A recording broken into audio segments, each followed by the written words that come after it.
Bonjour, aujourd'hui je vais vous apprendre à mettre en forme un document Word qui vous servira de support pour votre oral en ESC. Donc il va falloir nous présenter une peinture abstraite et pour cet oral vous aurez droit à un document, alors qui ne sera pas forcément imprimé mais que vous pourrez consulter de façon numérique et qui vous aidera à animer votre oral. Donc j'ai déjà mis pas mal d'éléments. Je vous ai fourni un modèle en fait au départ qui était celui-ci, commenter une peinture abstraite et qui va vous inspirer. Alors ce que j'ai fait en fait, c'est que le but du jeu ici, c'est pas de faire l'oral, mais de vous montrer comment on met en forme le document Word, puisqu'en fait vous allez être évalué en informatique sur la mise en forme du document, donc sa qualité, et en deuxième lieu, vous allez être évalué sur votre oral. Donc mes critères d'évaluation pour le document Word, c'est tous les éléments demandés, citer vos sources et une bonne mise en page du document. Et pour l'évaluation orale, il va falloir nous expliquer pourquoi vous avez choisi cette œuvre, présenter le support, présenter les effets perspectifs, répondre à quelques questions sur la vie de l'auteur et l'aisance verbale que vous aurez mis au service de votre oral. Alors, on observe le modèle. Donc, un titre avec l'image de l'œuvre abstraite que vous aurez choisie, avec les détails de son nom, son créateur, la date de création, le format, une rapide biographie de l'auteur, quelques œuvres d'art qui ont été faites par le même auteur et qui symbolisent un petit peu sa démarche artistique, et puis en fait, ensuite, le commentaire en lui-même des différents effets perspectives que vous trouvez. Alors je vous en ai appris 6, il se trouve que sur celui-ci, les 6 effets perspectifs y sont, hein. Il y a bien l'ombre propre de cet objet, il y a l'ombre portée de cet objet sur l'objet qui est en dessous, il y a bien une superposition de cet objet par rapport à celui-là, c'est-à-dire que celui-ci est devant et celui-ci est derrière. Donc superposition d'amas de rectangles or et gris. Il y a des modules décroissants, c'est-à-dire le même objet dessiné plusieurs fois, mais plus ou moins petit pour créer un effet d'échelle. Il y a des valeurs et contrastes, c'est-à-dire que ce qui est éloigné est gris très clair et peu contrasté, et ce qui est proche est soit noir, soit blanc avec toutes les nuances de gris. Et puis, il y a des détails et contours, c'est-à-dire plus on est proche, mieux on voit les contours et les détails, et plus on est loin, plus les contours sont fondus. Donc ça, c'est ce que vous allez devoir me présenter. Donc pour ce faire, vous allez copier-coller sur Internet des peintures abstraites. Alors moi, j'ai tapé Mondrian, reproduction de qualité, avec différents modèles que j'ai copié-collés. Veillez bien à donc copier-coller les éléments et à copier-coller les zones de texte. Alors soyez très attentifs hein, à ce que ce soit référencé les œuvres, c'est-à-dire le nom, la date et la taille. Ensuite, comment on va mettre ça en forme? Donc je vais ouvrir mon document Word. On va déjà mettre en forme avec des titres. Alors, on va faire ça rapidement. Commenter une peinture abstraite, c'est le titre général. Donc je vais dans l'onglet accueil cliquer sur titre. Ok. Je vais pouvoir modifier si j'ai envie de centrer, si je veux modifier mon style, par exemple en mettant de la Bernard, c'est une police de caractère que j'aime bien. Je vais pouvoir faire clic droit, style, et mettre à jour titre pour correspondre à la sélection. Ce qui fait que si j'attaque un cours là-dessus avec un nouveau chapitre, je pourrais appliquer le style titre et vous voyez que la police de caractère, elle a changé à la volée. Ensuite, on va appliquer le style titre 1 à mon choix, c'est-à-dire pourquoi vous avez choisi cette œuvre. Ensuite, description, donc rapide description de votre œuvre, c'est-à-dire en haut, en bas, à gauche, à droite et au centre du tableau, je vois ceci, je vois cela, avec quelles couleurs ont été utilisées. Ici, je vais centrer mon image. Alors pourquoi je la centre, mon image, comme du texte? Parce que quand je l'ai insérée, l'habillage d'image par défaut, c'est aligné sur le texte, c'est-à-dire qu'il a valeur de texte. Je peux l'aligner à gauche, centré ou à droite. Par contre, si vous voulez placer votre image où vous voulez, et là vous ne pouvez pas le faire, il suffit de faire clic droit sur votre image, et là il y a le petit chien avec l'appellation habillage de texte. vous mettez un habillage carré, et vous voyez que vous pouvez le placer où vous voulez. Alors là, il est passé devant mes flèches. Je vais vous apprendre hein, comment on fait les flèches. Vous allez simplement faire clic droit là sur le carré et le remettre à l'arrière-plan, comme ceci, pour avoir toutes les flèches que vous voulez, ou pas d'ailleurs, parce que je vais vous apprendre à les créer, donc ça je vais le supprimer. Ok. Donc, pourquoi vous avez choisi cette œuvre? C'est super important de parler de l'émotion que ça a déclenché en vous, ou pourquoi est-ce que ça vous a particulièrement intéressé. Là, donc, description, vous n'êtes pas obligé d'écrire la description, hein. Moi, je précise en haut, en bas, à gauche, à droite, au centre et les couleurs. C'est pour que vous n'oubliez rien, vous, pendant votre oral. Donc là, c'est rapide descriptif du tableau. Ici, l'avis de l'artiste. Donc là, c'est un titre. Je vais appliquer le style titre. Si je veux modifier le style titre, je fais clic droit là dans ma galerie de style, je fais modifier. Je peux modifier la police de caractère, mettre par exemple de la Georgia en taille 16, avec un espace après dans paragraphe. Alors ça peut être important, vous allez dans paragraphe.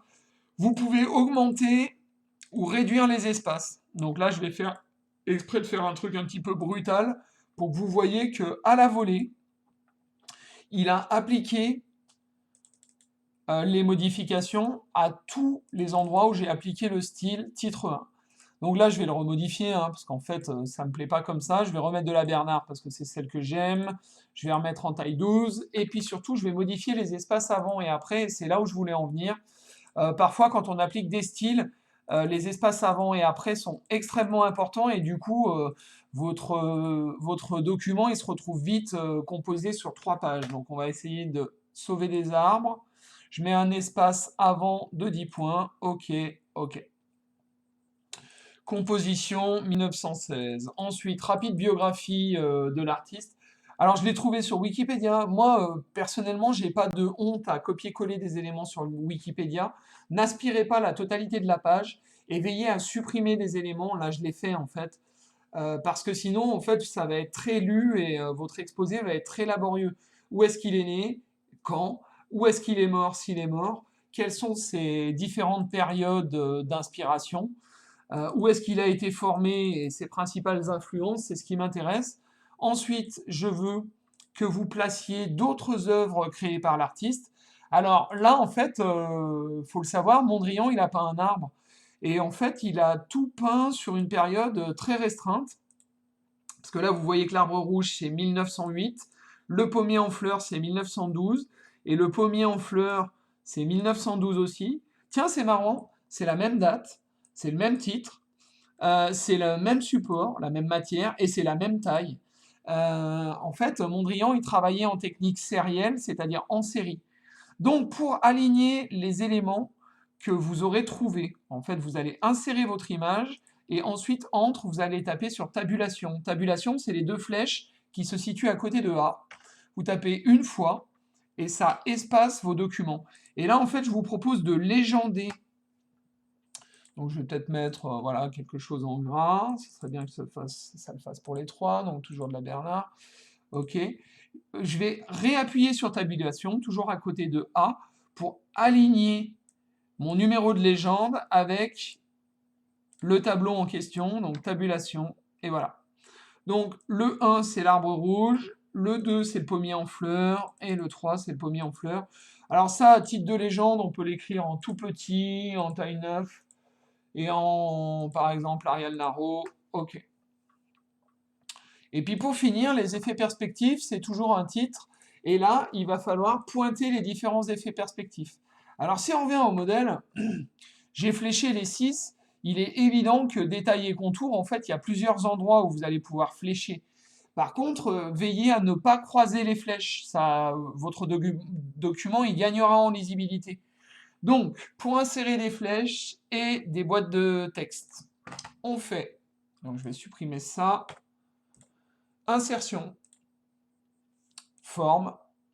Là, vous voyez qu'il y a des flèches. Alors, partez de l'extérieur vers l'intérieur. Et là, vous voyez que la flèche, eh ben, elle n'est pas très visible. Pourquoi? Parce qu'elle est noire et il y a des contours noirs. Donc, vous allez me faire clic droit sur la flèche, format. Vous allez augmenter l'épaisseur, par exemple 2,5 points.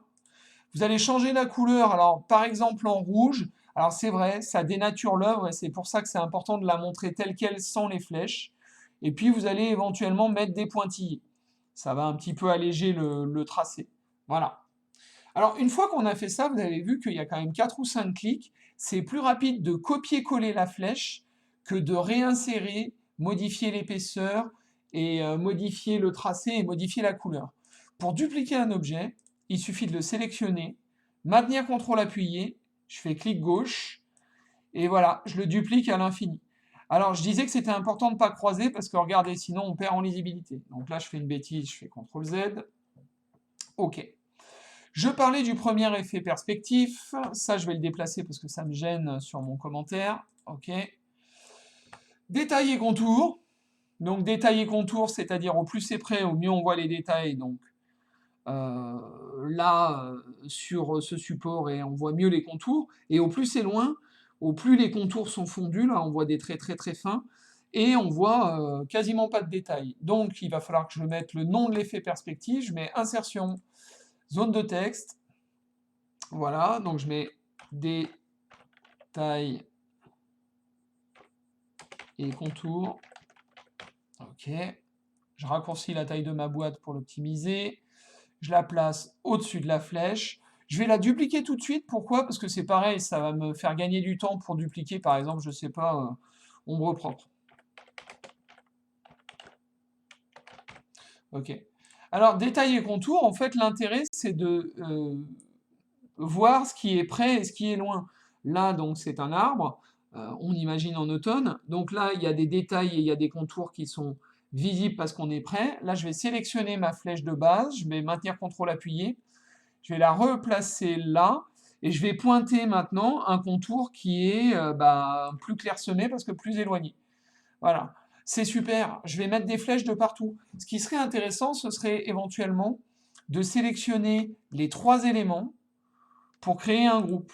Alors pour sélectionner les 3 éléments, il suffit de maintenir majuscule appuyé et cliquer sur les 3. 1, 2, 3. Ensuite, vous allez dans l'onglet Format et vous groupez. OK, ça va vous permettre de donner un petit peu... voilà, si vous bougez accidentellement quelque chose, ça va vous permettre de le replacer plus facilement.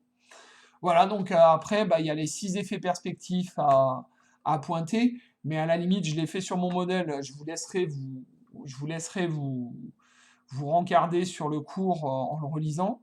Voilà. Bon, je suis assez satisfait de mon boulot. Je pense que je vais avoir 20. Non, il y a quand même 2-3 trucs qui me manquent, à savoir les sources. Donc, je vais écrire la source au niveau du titre, et je vais mettre tabulation, Wikipédia, virgule.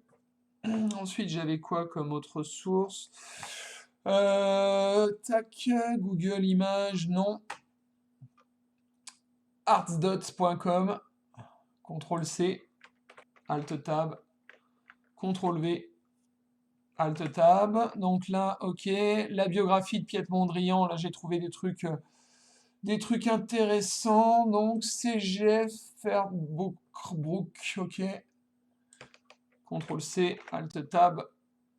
Donc, Alt-Tabulation, c'est pour basculer d'une fenêtre à l'autre, hein, je le répète. CTRL-V. J'ai oublié la virgule. .com. Bon, si vous avez des problèmes pour créer votre document, n'hésitez pas à venir me solliciter. Là, j'ai un petit problème, c'est que ça ne tient pas sur une page. Je vais supprimer ça. Voilà. Alors, juste un truc que je ne vous ai pas montré, c'est le saut de page. Parfois, vous allez avoir ça comme texte. Alors, je vais le faire en mode sauvage, là, pour que vous compreniez. Et vous allez vouloir composer les effets perspectives sur la page suivante. Vous allez insérer un saut de page. En fait,